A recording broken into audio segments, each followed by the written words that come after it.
জয় যিশু। প্রভু ধন্যবাদ করি। আসুন আজকের বাক্য আরম্ভ করি। লুকলিখিত সুসমাচার তার 17 অধ্যায়। পাঠের আরম্ভ এইরূপ, ক্ষমা প্রভৃতি বিষয়ক উপদেশ। যিশু আপন শিষ্যদিগকে আরও কহিলেন, বিঘ্ন উপস্থিত না হইবে এমন হইতে পারে না, কিন্তু ধিক তাহাকে যাহার দ্বারা উপস্থিত হইবে। সে যে এই ক্ষুদ্রগণের মধ্যে একজনের বিঘ্ন জন্মায়, ইহা অপেক্ষা বরং তাহার গলায় জাঁতা বাঁধিয়া তাহাকে সমুদ্রে ফেলিয়া দিলে তাহার পক্ষে ভালো। তোমরা আপনাদের বিষয়ে সাবধান থাকো। তোমার ভাতা যদি পাপ করে তাহাকে অনুযোগ করিও, আর সে যদি অনুতাপ করে তাহাকে ক্ষমা করিও। আর যদি সে একদিনের মধ্যে 7 বার তোমার বিরুদ্ধে পাপ করে আর 7 বার তোমার কাছে ফিরিয়া আসিয়া বলে, অনুতাপ করিলাম, তবে তাহাকে ক্ষমা করিও। আর প্রেরিতেরা প্রভুকে কহিলেন, আমাদের বিশ্বাসের বৃদ্ধি করুন। প্রভু কহিলেন, একটি সরিষা দানার মতো বিশ্বাস যদি তোমাদের মধ্যে থাকে, তবে তুমি সমূলে উপড়িয়া গিয়া সমুদ্রে রোপিত হও, এই কথা সুকামিন গাছটিকে বলিলে এ তোমাদের কথা মানিবে। আর তোমাদের মধ্যে এমন কে আছে যাহার দাস হাল বহিয়া কিংবা মেষ চড়াইয়া ক্ষেত্র হইতে ভিতরে আসিলে সে তাহাকে বলিবে, তুমি এখনই আসিয়া খাইতে বসো? বরং তাহাকে কি বলিবে না, আমি কি খাইব তাহার আয়োজন করো, এবং আমি যতক্ষণ ভোজন পান করি ততক্ষণ কোমর বাঁধিয়া আমার সেবা করো, তাহার পর তুমি ভোজন পান করিবে। সেই দাস আজ্ঞা পালন করিল বলিয়া সে কি তাহার ধন্যবাদ করে?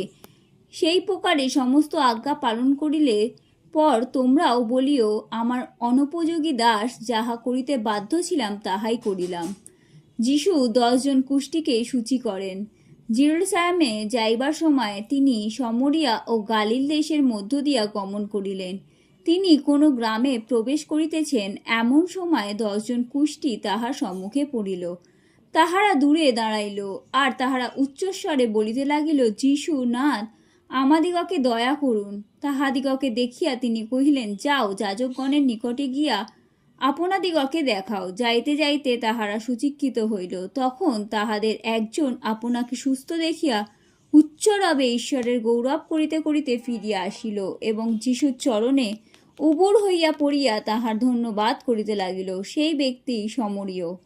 যিশু উত্তর করিয়া কহিলেন, 10 জন কি সুচিক্ষিত হয় নাই? তবে সেই 9 জন কোথায়? ঈশ্বরের গৌরব করিবার জন্য ফিরিয়া আসিয়াছে। এই অন্য জাতীয় লোকটি ভিন্ন এমন কাহাকেও কি পাওয়া গেল না? পরে তিনি তাহাকে বলিলেন, উঠিয়া চলিয়া যাও, তোমার বিশ্বাস তোমাকে সুস্থ করিয়াছে। যিশুর নানাবিধ শিক্ষা। ঈশ্বরের রাজ্য আসিবার বিষয়ে শিক্ষা। ফরিসীরা তাহাকে জিজ্ঞাসা করিল, ঈশ্বরের রাজ্য কখন আসিবে? তিনি উত্তর করিয়া তাহাদিগকে কহিলেন, ঈশ্বরের রাজ্য জাঁকজমকের সহিত আইসে না, আর লোকে বলিবে না, দেখো এই স্থানে কিংবা ওই স্থানে, কারণ দেখো ঈশ্বরের রাজ্য তোমাদের মধ্যেই আছে। আর তিনি শিষ্যদিগকে কহিলেন, এমন সময় আসিবে যখন তোমরা মনুষ্যপুত্রের সময় একদিন দেখিতে ইচ্ছা করিবে, কিন্তু দেখিতে পাইবে না। তখন লোকেরা তোমাদিগকে বলিবে, দেখো ওই স্থানে, দেখো ওই স্থানে। যাইও না, পশ্চাৎগমন করিও না। কেননা বিদ্যুৎ যেমন আকাশের নিচে একদিক হইতে চমকাইলে আকাশের নিচে অন্য দিক পর্যন্ত আলোকিত হয়, মনুষ্যপুত্র আপনার দিনে সেই রূপ হইবেন। কিন্তু প্রথমে তাহাকে অনেক দুঃখ ভোগ করিতে এবং এই কালের লোকেদের কাছে অগ্রাহ্য হইতে হইবে।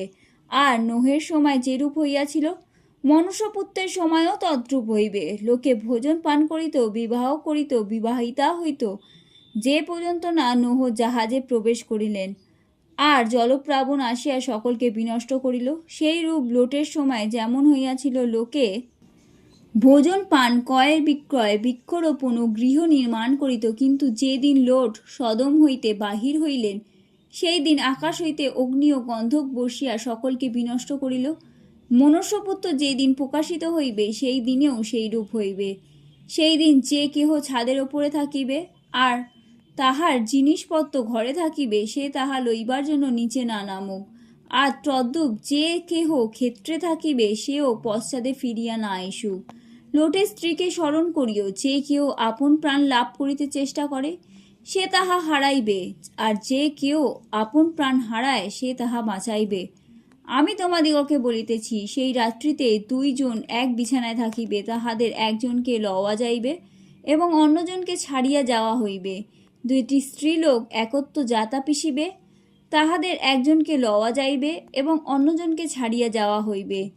তখন তাহারা উত্তর করিয়া তাহাকে বলিলেন, হে প্রভু, কোথায়? তিনি তাহাদিগকে কহিলেন, যেখানে সব, সেখানেই শকুন জুটিবে। আমেন।